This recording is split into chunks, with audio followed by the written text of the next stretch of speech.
Everyone, welcome back to my YouTube channel. दोस्तों, कैसे हैं आप सब? उम्मीद करती हूँ बहुत बढ़िया होंगे, मजे में होंगे। मैं भी बिल्कुल बढ़िया हूँ।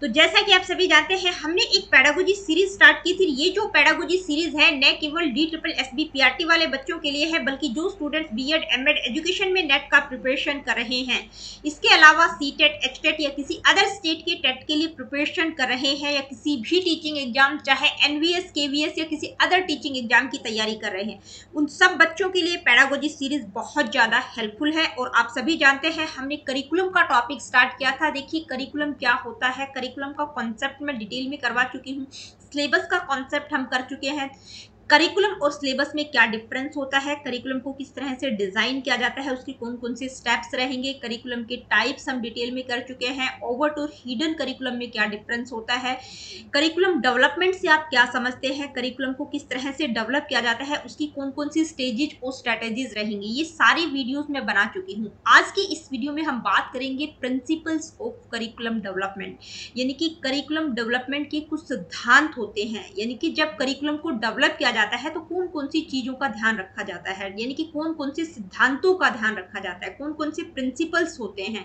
जिनको ध्यान में रखना बहुत जरूरी है। तो आज की इस वीडियो में हम करिकुलम के प्रिंसिपल्स को बिल्कुल डिटेल में बात करेंगे। तो आज की इस वीडियो में हम करिकुलम डेवलपमेंट के इन 13 प्रिंसिपल्स को बिल्कुल डिटेल में समझेंगे। ठीक है, वन बाय वन मैं आप लोगों को इनको समझाऊंगी कौन कौन से रहेंगे। Principle of goal orientation, principal of learner centred approach, principle of relevance, principle of continuity and progression, principle of integration, flexibility, balance, coherence, inclusivity and diversity, evaluation and improvement, principle of totality of experiences, principle of conservation and creativity, principle of utility। In 13 principles को आज की इस video में हम one by one discuss करेंगे। जो students BEd MEd कर रहे होते हैं, जिनका जो है 16 या 20 मार्क्स का क्वेश्चंस पूछा जाता है, तो इन 13 प्रिंसिपल्स को आप एक फ्लो चार्ट की फॉर्म में भी समझा सकते हैं, कोई डायग्रामेटिक फॉर्म बनाकर भी आप इनको मतलब अच्छे तरीके से इनको समझा सकते हैं और फिर वन बाय वन डिस्क्राइब कर सकते हैं। और यहाँ पर मैं आप लोगों को बता दूं कि भाई इनको जिस तरह से मैंने सीक्वेंस में लगाया है, ठीक है, वो सीक्वेंस ही नहीं है, आप कैसे भी इनको आगे पीछे लिख। तो करिकुलम डेवलपमेंट के इन प्रिंसिपल्स को हम वन बाय वन समझते हैं। सबसे पहले बात करते हैं प्रिंसिपल ऑफ गोल ओरिएंटेशन, यानी कि कोई भी काम जब आप शुरू करते हैं तो सबसे पहले उसके गोल्स और ऑब्जेक्टिव्स को निर्धारित करते हैं कि भाई इसका क्या उद्देश्य है। तो किसी भी एजुकेशनल प्रोग्राम का जब करिकुलम डेवलप किया जाए तो उसके गोल्स और ऑब्जेक्टिव्स क्या रहेंगे, उसकी क्लियर अंडरस्टैंडिंग होना बहुत जरूरी है।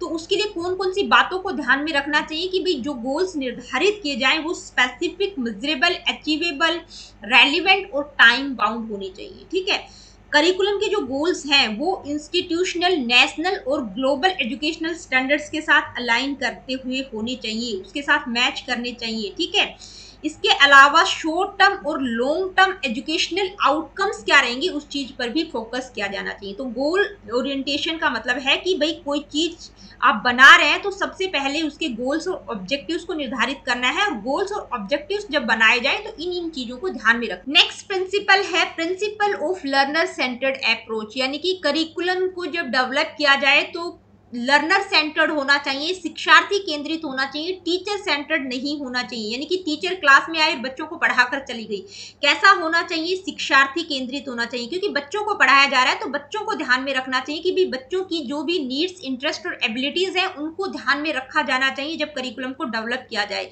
तो कौन कौन से की एस्पेक्ट्स हो सकते हैं कि डाइवर्स बैकग्राउंड से बच्चे आते हैं, ठीक है, हर बच्चे का बैकग्राउंड डिफरेंट होता है, उनकी लर्निंग स्टाइल्स डिफरेंट होते हैं, तो उनकी क्या आवश्यकताएं होंगी उसका आकलन लगाया जाना चाहिए, उनको असेस किया जाना चाहिए। करिकुलम इंक्लूसिव होना चाहिए, यानी कि एक्सेसिबल होना चाहिए सभी लर्नर्स के लिए, कि ऐसा नहीं होना चाहिए कि कुछ इंटेलिजेंट बच्चों के लिए फायदेमंद हो और जो पिछड़े हुए बच्चे हैं, जो वीक स्टूडेंट्स हैं, उनको कोई बेनिफिट ना हो। तो करिकुलम कैसा होना चाहिए, इंक्लूसिव होना चाहिए, यानी कि सभी स्टूडेंट्स उसको एक्सेस कर सके और बच्चों को एक्टिव पार्टिसिपेशन के लिए इंकरेज कर सके, इस तरह का होना चाहिए। तो कैसा होना चाहिए करिकुलम, लर्नर सेंटर्ड होना चाहिए। नेक्स्ट है प्रिंसिपल ऑफ रेलिवेंस, यानी कि करिकुलम का जो कंटेंट है वो कैसा होना चाहिए, रेलिवेंट होना चाहिए, स्टूडेंट्स की जिंदगी, कम्युनिटी और जॉब मार्केट के साथ वो मैच करता हुआ होना चाहिए, उनके लिए रेलिवेंट होना चाहिए, उनको जॉब दिला सके, उनको फ्यूचर एकेडमिक कैरियर के लिए, फ्यूचर के लिए उनके लिए अपॉर्चुनिटीज प्रदान कर सके, इस तरह का होना चाहिए। ठीक है, तो जो भी करंट नॉलेज और ट्रेंड्स समाज में, सोसाइटी में जो भी टेक्नोलॉजिकल एडवांसमेंट होता है तो उसके अकॉर्डिंग करिकुलम को भी अपडेट करते रहना चाहिए। ठीक है, इसके बाद नेक्स्ट है principle of continuity and progression. Curriculum किस तरह का होना चाहिए, कॉन्टिन्यूस होना चाहिए, प्रोग्रेसिव लर्निंग एक्सपीरियंसेस उसमें होने चाहिए। ठीक है, यानी कि जो कंटेंट है वो सीक्वेंस में होना चाहिए, लॉजिकल होना चाहिए, कोहेरेंट होना चाहिए, सुसंगत होना चाहिए, यानी कि जो प्रीवियस नॉलेज है तो जो आगे वाली चीजें हैं वो प्रीवियस नॉलेज के ऊपर बिल्डअप होनी चाहिए। ये नहीं कि पिछली क्लास में बच्चे ने कुछ पढ़ा और अगली क्लास में एकदम एडवांस मटेरियल उसको देखने को मिल जाए। ठीक है, अगली क्लास में जो चेंजेस दिखाई दे, यानी कि जो ट्रांजिशन है, जो बदलाव दिखाई देते हैं वो स्मूथ होने चाहिए, धीरे धीरे होने चाहिए, यानी कि एक एजुकेशन लेवल से दूसरे तक जब बच्चा पहुंचे तो थोड़े थोड़े चेंजेस उसमें दिखने चाहिए। नेक्स्ट है प्रिंसिपल ऑफ इंटीग्रेशन, यानी कि समन्वय का सिद्धांत। देखिए, अलग अलग सब्जेक्ट्स और अलग अलग डिसिप्लिन की जो नॉलेज है वो आपस में आप इंटीग्रेट कर सकें। ठीक है, यानी कि एक सब्जेक्ट की नॉलेज दूसरे सब्जेक्ट में भी आपको हेल्प करे, जैसे मैथ में कुछ चीज आपने पढ़ी वो फिजिक्स में भी आपको हेल्प करे। ठीक है, किसी दूसरे सब्जेक्ट में भी वो आपको हेल्प करे, एक डिसिप्लिन की नॉलेज दूसरे डिसिप्लिन में हेल्प करे। डिसिप्लिन का मतलब जो अलग अलग ब्रांचेज हैं, जैसे साइकोलॉजी में आपने कुछ पढ़ा वो फिलॉसफी या सोशियोलॉजी में आपको हेल्प करे, या फिलॉसफी में जो कुछ आपने पढ़ा वो सोशियोलॉजी में आपको हेल्प करे। तो करिकुलम कैसा होना चाहिए, यानी कि जो अलग अलग डिफरेंट सब्जेक्ट्स और डिसिप्लिन की नॉलेज है उसमें इंटीग्रेशन हो, समन्वय हो, उस चीज के लिए प्रमोट करे। तो इसके लिए कौन कौन सी बातों को ध्यान में रखना चाहिए, इंटरडिसिप्लिनरी लर्निंग एंड प्रोजेक्ट्स को इंक्रीज किया जाना चाहिए। जो भी वेरियस फील्ड्स ऑफ स्टडीज हैं, जो अलग अलग स्टडीज की फील्ड है उनके बीच में कनेक्शन होना चाहिए, और जो भी कॉन्सेप्ट और इश्यूज हैं उनकी होलिस्टिक अंडरस्टैंडिंग के लिए प्रमोट करें। इस तरह का करिकुलम होना चाहिए, यानी कि इंटीग्रेट करके किया जाना चाहिए चीजों को, सब्जेक्ट्स और डिसिप्लिन्स में इंटीग्रेशन हो। नेक्स्ट है प्रिंसिपल ऑफ फ्लेक्सिबिलिटी। फ्लेक्सिबिलिटी का मतलब है लचीलापन, चेंजेबल, स्टैटिक नहीं होना चाहिए, यानी कि करिकुलम कैसा होना चाहिए, फ्लेक्सिबल होना चाहिए, चेंजेबल होना चाहिए, स्टैटिक नहीं होना चाहिए। स्टूडेंट्स की जो भी नीड्स, एजुकेशनल गोल्स और सोसाइटल डिमांड्स है उसके अकॉर्डिंग उसमें चेंजेस होते रहने चाहिए। ठीक है, यानी कि जब उसको इवैल्यूएट किया जाता है, इवैल्यूएशन के बाद जो भी फीडबैक आता है उसको कंसीडर किया जाना चाहिए, जो भी टेक्नोलॉजिकल एडवांसमेंट और नए टीचिंग मेथड्स आते हैं उनको अडेप्ट किया जाना चाहिए। ठीक है, तो करिकुलम कैसा होना चाहिए, फ्लेक्सिबल होना चाहिए।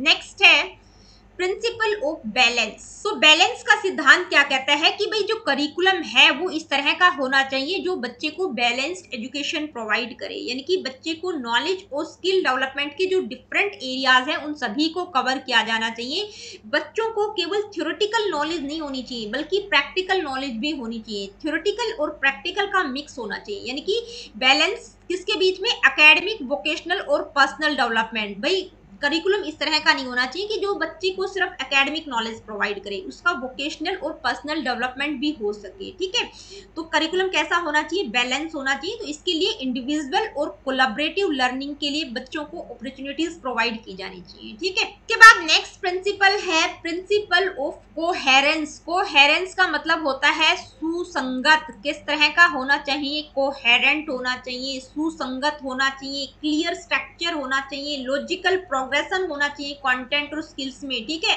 यानी कि जो प्रोग्रेस दिखाई दे रहा है वो एक सीक्वेंस में होना चाहिए, लॉजिकल होना चाहिए। तो क्या है कि जो लर्निंग ऑब्जेक्टिव्स, कंटेंट और असेसमेंट मेथड्स हैं उनमें कंसिस्टेंसी को मेंटेन रखना है। करिकुलम डेवलपमेंट की जो अलग अलग कंपोनेंट्स हैं उनके बीच में सपोर्ट होना चाहिए, अननेसेसरी रेपिटेशन नहीं होना चाहिए। तो कैसा होना चाहिए करिकुलम, कोहेरेंट होना चाहिए, सुसंगत होना चाहिए। नेक्स्ट है principle of inclusivity and diversity. Inclusivity का मतलब होता है समन्वय और डाइवर्सिटी का मतलब होता है विभिन्नता, यानी कि समन्वय और विभिन्नता का सिद्धांत। तो करिकुलम किस तरह का होना चाहिए, देखिए हम सभी जानते हैं कि जो स्टूडेंट्स हैं, जो लर्नर्स हैं वो डाइवर्स बैकग्राउंड से आते हैं, यानी कि जो लर्नर्स हैं वो डाइवर्स होते हैं, डिफरेंट होता है हर बच्चा एक दूसरे से, तो इस चीज को रिस्पेक्ट करना है क्योंकि हर बच्चा एक जैसा नहीं होता। तो डाइवर्स लर्नर्स को रिस्पेक्ट करना है, उस चीज को ध्यान में रखना है। और जब करिकुलम डेवलप किया जाए तो वो इंक्लूसिव होना चाहिए, उसमें समन्वय होना चाहिए, वो सभी बच्चों के लिए इक्वल होना चाहिए, सभी बच्चों की नीड्स को ध्यान में रखकर उसको डेवलप किया जाना चाहिए। तो करिकुलम में इंक्लूसिविटी को प्रमोट करना है और डाइवर्स लर्नर्स को भी ध्यान में रखना है। तो इंक्लूसिविटी और डाइवर्सिटी का सिद्धांत क्या कहता है कि जो करिकुलम है वो बायस फ्री होना चाहिए, किसी के साथ भेदभाव नहीं करना चाहिए, स्टीरियोटाइप नहीं होना चाहिए, इक्वल अपॉर्चुनिटीज प्रोवाइड करे सभी स्टूडेंट्स को, यानी कि सभी स्टूडेंट की सक्सेस के लिए वो इक्वल अपॉर्चुनिटीज प्रोवाइड करे, इस तरह का होना चाहिए। इंक्लूसिविटी को प्रमोट किया जाना चाहिए। इसके बाद नेक्स्ट है principle of evaluation and improvement. देखिए इवैल्यूएशन और इंप्रूवमेंट का सिद्धांत ये कहता है कि जो करिकुलम है उसकी इफेक्टिवनेस तभी बनी रहेगी जब टाइम टू टाइम उसको इवैल्यूट किया जाए, ठीक है। और इवैल्यूएशन के आधार पर जो भी फीडबैक आता है, जब करिकुलम को इवैल्यूट किया जाता है तो उसके आधार पर जो फीडबैक आता है टीचर्स का, स्टूडेंट्स का, ठीक है, स्टेक होल्डर्स का, पॉलिसी मेकर्स का, तो उसके आधार पर उसमें चेंजेस करते रहना चाहिए ताकि उसको इम्प्रूव किया जा सके। और साथ ही जो भी एजुकेशन में नए आइडियाज और इनोवेशंस होते हैं वो भी करिकुलम में झलकने चाहिए, ठीक है, वो भी करिकुलम में इंक्लूड किए जाने चाहिए। नेक्स्ट है principle of totality of experiences. देखिए टोटलिटी ऑफ एक्सपीरियंसेस का सिद्धांत ये कहता है कि जो करिकुलम है वो इस तरह का होना चाहिए कि जो सिर्फ बच्चे की एकेडमिक सब्जेक्ट्स, यानी कि जो स्कूल और कॉलेजेस में पढ़ाए जाते हैं एकेडमिक सब्जेक्ट्स, उन्हीं पर फोकस नहीं किया जाना चाहिए, बल्कि टोटलिटी का एक्सपीरियंस ये कहता है कि बच्चों को एक्स्ट्रा करिकुलर को करिकुलर एक्टिविटीज पर भी फोकस किया जाना चाहिए। यानी कि करिकुलम ऐसा होना चाहिए जो बच्चे का होलिस्टिक डेवलपमेंट करे। स्पोर्ट्स, ड्रामा, क्लब एक्टिविटीज भी, आर्ट एक्टिविटीज भी करिकुलम में होनी चाहिए, इस तरह का होना चाहिए। सम टोटल एक्सपीरियंसेस की बात की गई है। नेक्स्ट है principle of conservation and creativity. देखिए कंजर्वेशन और क्रिएटिविटी का सिद्धांत कहता है कि जब करिकुलम को डेवलप किया जाए तो बहुत जरूरी है कि जो भी सब्जेक्ट्स और एक्सपीरियंसेस हैं वो इस तरह के होने चाहिए जो कल्चरल हेरिटेज को कंजर्व करे, यानी कि कल्चरल हेरिटेज की कंजर्वेशन उसमें होनी चाहिए और साथ ही क्रिएटिविटी को भी इनहेंस करे। यानी कि इस तरह का होना चाहिए, इस तरह के प्रोग्राम्स, इस तरह के सब्जेक्ट होने चाहिए जो बच्चों में क्रिएटिविटी को प्रमोट करें। यानी कि जो करिकुलम है वो स्टैटिक नहीं होना चाहिए, यानी कि उसमें मॉडिफिकेशन होता रहना चाहिए एज पर द रिक्वायर्ड, यानी कि जो भी ग्लोबल एजुकेशनल ट्रेंड्स और स्टूडेंट्स की नीड्स के अकॉर्डिंग उसमें चेंजेस होते रहने चाहिए। नेक्स्ट है प्रिंसिपल ऑफ यूटिलिटी। देखिए यूटिलिटी यानी कि उपयोगिता का सिद्धांत। उपयोगिता का सिद्धांत क्या कहता है कि करिकुलम को जब कंस्ट्रक्ट किया जाए तो जो भी एजुकेटर्स, पॉलिसी मेकर्स हैं उनको इस तरह का कंटेंट उसमें यूज करना चाहिए ताकि इंडिविजुअल और सोसाइटी दोनों के लिए यूजफुल हो। यानी कि जो कंटेंट हो वो रिच और वैल्यूबल कंटेंट होना चाहिए कि भाई बच्चा सिर्फ स्कूल कॉलेज में है तभी उनके लिए हेल्पफुल ना रहे, बल्कि बाद में भी उनकी लाइफ के लिए वो यूजफुल हो, इस तरह का होना चाहिए। तो ये करिकुलम डेवलपमेंट की कुछ प्रिंसिपल्स हैं, इसके अलावा और भी हो सकते हैं, ठीक है, ये 13 ही नहीं है, कुछ और प्रिंसिपल्स भी आपको किसी बुक में देखने को मिल जाएंगे। अब इनसे रिलेटेड कुछ इंपॉर्टेंट एमसीक्यूज को हम डिस्कस करेंगे। Let me see what is the first question. Which principle is focused on incorporating real world applications and contemporary issues into the curriculum? देखिए कौन से प्रिंसिपल में बताया गया है रियल वर्ल्ड एप्लीकेशंस और contemporary issues को इनकॉर्पोरेट करने पर कौन सा प्रिंसिपल फोकस करता है, ठीक है, जिसमें रियल वर्ल्ड एप्लीकेशन जिसको हम अप्लाई कर सकते हैं रियल वर्ल्ड सिचुएशंस में, और जो contemporary issues पर फोकस करता है, तो वो कौन सा प्रिंसिपल है? Principle of coherence, principle of relevance, principle of flexibility, principle of inclusivity and diversity. तो कौन सा था? रेलिवेंस का, ठीक है भाई, जो करिकुलम है वो रेलिवेंट होना चाहिए, रियल वर्ल्ड सिचुएशन से मैच करता होना चाहिए, जो भी कॉन्टेम्पोरेरी इश्यूज हैं समाज में उनके अकॉर्डिंग होना चाहिए। नेक्स्ट क्वेश्चन है the principle of learner centred approach primarily aims to. भाई जो लर्नर सेंटर्ड प्रिंसिपल की हमने बात की थी कि जो करिकुलम है वो लर्नर सेंटर्ड होना चाहिए, शिक्षार्थी केंद्रित होना चाहिए, तो उसका क्या एम है? Include diverse perspectives and voices in the curriculum content, sequence content and skills in a logical and coherent manner, cater to the needs, interest and abilities of learners, ensure the curriculum is free from bias and stereotype। तो देखिए learner centred principle क्या कहता है कि जो different learners हैं उनकी जो भी नीड्स, इंटरेस्ट और एबिलिटीज हैं उनको ध्यान में रखा जाना चाहिए। ठीक है, करिकुलम कैसा होना चाहिए? लर्नर सेंटर्ड होना चाहिए। नेक्स्ट क्वेश्चन है the principle of integration promotes. देखिए इंटीग्रेशन का सिद्धांत किसको प्रमोट करता है? Adaptability to accommodate changes in students needs, यानी कि स्टूडेंट्स की नीड के अकॉर्डिंग उसको अडेप्ट किया जाना चाहिए। Balanced education covering various areas of knowledge, यानी कि जो डिफरेंट एरियाज हैं उनकी जो नॉलेज है उनमें बैलेंस होना चाहिए। Coherence with a clear structure and logical progression, knowledge connection across different subjects and disciplines. तो इंटीग्रेशन क्या कहता है कि जो डिफरेंट सब्जेक्ट्स और अलग अलग डिसिप्लिन्स हैं उनकी नॉलेज को आपस में कनेक्ट करना। ठीक है, इंटीग्रेट करना, एक सब्जेक्ट की नॉलेज दूसरे में हम यूज कर सके, एक डिसिप्लिन की नॉलेज दूसरे डिसिप्लिन में यूज हो सके। ठीक है, अगर हम फर्स्ट ऑप्शन को देखें तो ये क्या कहता है? Adaptability to accommodate changes in students needs, यानी कि स्टूडेंट्स की नीड के अकॉर्डिंग करिकुलम में जब चेंजेस किए जाते हैं तो वो कौन सा प्रिंसिपल है? Flexibility. Balanced education covering various areas of knowledge, यानी कि करिकुलम ऐसा होना चाहिए जो बैलेंस्ड एजुकेशन प्रोवाइड करे, जो सभी एरियाज की नॉलेज को कवर करे। तो ये बैलेंस का प्रिंसिपल है। Coherence with a clear structure and logical progression, यानी कि करिकुलम का एक क्लियर स्ट्रक्चर और उसमें जो प्रोग्रेस दिखाई दे वो लॉजिकल सीक्वेंस में होनी चाहिए। तो ये कौन सा प्रिंसिपल था? कोहेरेंट। नेक्स्ट क्वेश्चन है which principal allows for adjustment in the curriculum based on feedback and evaluation. देखिए फीडबैक और इवैल्यूएशन के आधार पर जब हम करिकुलम में कुछ चेंजेस करते हैं तो कौन सा प्रिंसिपल की हम बात कर रहे हैं? Principle of flexibility, principle of goal orientation, principle of continuity and progression, principle of coherence. तो चेंजेस की बात हम किस में करते हैं? फ्लेक्सिबिलिटी में, यानी कि करिकुलम चेंजेबल होना चाहिए, स्टैटिक नहीं होना चाहिए। तो जो भी फीडबैक और इवैल्यूएशन के आधार पर हमें जो आइडियाज मिलते हैं उसके आधार पर उसमें कुछ ना कुछ चेंजेस होते रहना चाहिए। नेक्स्ट क्वेश्चन है the principle of balance ensure. देखिए बैलेंस का जो सिद्धांत है वो क्या इंश्योर करता है? Consistency in learning objectives, content and assessment methods, inclusive and accessible curriculum design, a mix of theoretical and practical learning, regular assessments to measure curriculum effectiveness। तो क्या होना चाहिए? बैलेंस का सिद्धांत क्या कहता है कि जो एजुकेशन है करिकुलम इस तरह का होना चाहिए जो बैलेंस एजुकेशन प्रोवाइड करे, न केवल थ्योरेटिकल नॉलेज प्रोवाइड करे बल्कि प्रैक्टिकल और थ्योरेटिकल का मिक्स होना चाहिए। ठीक है, तो क्या होगा? Mix of theoretical and practical. Next question है which principle emphasize maintaining consistency and avoiding unnecessary repetition in the curriculum. देखिए किस सिद्धांत में हमने पढ़ा था कि जिसमें कंसिस्टेंसी को मेंटेन करना है और जो अननेसेसरी रेपिटेशन है उसको अवॉइड करना है। Principle of coherence, principle of goal orientation, principle of evaluation and improvement, principle of balance.